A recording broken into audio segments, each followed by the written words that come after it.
എല്ലാവർക്കും ഹാപ്പി ഓണം. ഓണമൊക്കെ എങ്ങനെ ഉണ്ടായിരുന്നു എല്ലാവരുടെയും? ഞങ്ങളുടെ ഓണം അടിപൊളിയായിരുന്നു കേട്ടോ. ഇന്നത്തെ ഒരു ഡേ ഇൻ മൈ ലൈഫാണ്. ഓണം എങ്ങനെ ഉണ്ടായിരുന്നു എന്ന് കാണാം. ഇതാണ് കേട്ടോ എൻ്റെ കുഞ്ഞിൻ്റെ വേഷം. നല്ല അടിപൊളിയായിട്ടില്ലേ? പിന്നെ ഇതാ ആ ഡോറിൽ കാണുന്ന കൈകളില്ലേ, അത് ഞങ്ങളുടെ കൈകളാണ്. ഇന്നലെ തൃക്കാരപ്പനെ അണിയിച്ചതിന് ശേഷം ഉള്ളത് വെച്ച് ഞങ്ങൾ ചെയ്തതാണ്.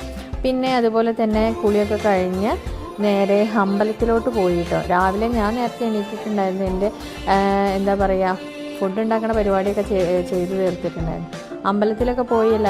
വീട്ടിലെത്തിയതിന് ശേഷം കുറച്ച് നേരം അവിടെ ഫോട്ടോസൊക്കെ എടുത്തു. നേരത്തെ തന്നെ പണികളൊക്കെ കഴിച്ചത് ഇതിനൊക്കെ തന്നെ വേണ്ടിയിട്ടാണല്ലോ. ആരെങ്കിലുമൊക്കെ വന്നു കഴിഞ്ഞാൽ കുറച്ച് ഫോട്ടോസ് എടുക്കുക, കുറച്ച് നേരം സംസാരിക്കും. എൻ്റെ ചോറ് ഇന്ന് അടുപ്പത്താണ് കേട്ടോ. ഞാൻ അങ്ങനെ അടുപ്പത്ത് ചോറൊന്നും വെക്കാറില്ല. അപ്പോൾ ഇന്ന് നമ്മൾ കുറേ പേരുള്ള കാരണം ഞാൻ അടുപ്പത്തുനിന്ന് വെച്ചു. പിന്നെ ഞങ്ങൾ കുറച്ച് ഫോട്ടോസ് എടുക്കാനുള്ള തത്രപ്പാടിലാണ് കേട്ടോ. ഭയങ്കര മെനക്കെടും. ഒരാളിരുന്ന് കഴിഞ്ഞാൽ മറ്റൊരാളുണ്ടാവില്ല, അങ്ങനെയൊക്കെ ആയിട്ട്. അങ്ങനെ കുറച്ച് ഫോട്ടോസൊക്കെ എടുത്ത് അതിന് ശേഷം ചിക്കനും ഫിഷും ഒക്കെ ഉണ്ടായിരുന്നു കേട്ടോ. എന്താണെന്ന് വെച്ചാൽ നമ്മളിവിടെ ഓണത്തിനും വിഷുവിനും ഒക്കെ വിഭവ സമൃദ്ധമായിരിക്കും.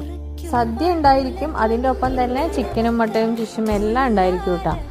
പിന്നെ നമ്മൾ കുറച്ച് നേരത്തെ തന്നെ ഭക്ഷണം കഴിക്കാനിരിക്കും. എന്നിട്ട് കാരണന്മാർക്കൊക്കെ വെച്ച് കൊടുക്കും. എന്നിട്ടാണ് കേട്ടോ നമ്മൾക്ക് ഭക്ഷണം കഴിക്കുന്നത്. നമ്മളിവിടെ കുറേ കാലങ്ങളായിട്ട് അങ്ങനെയൊക്കെ തന്നെയാണ്. അപ്പോൾ നമുക്കും അത് ഫോളോ ചെയ്യാൻ തന്നെയാണ് ഇഷ്ടം.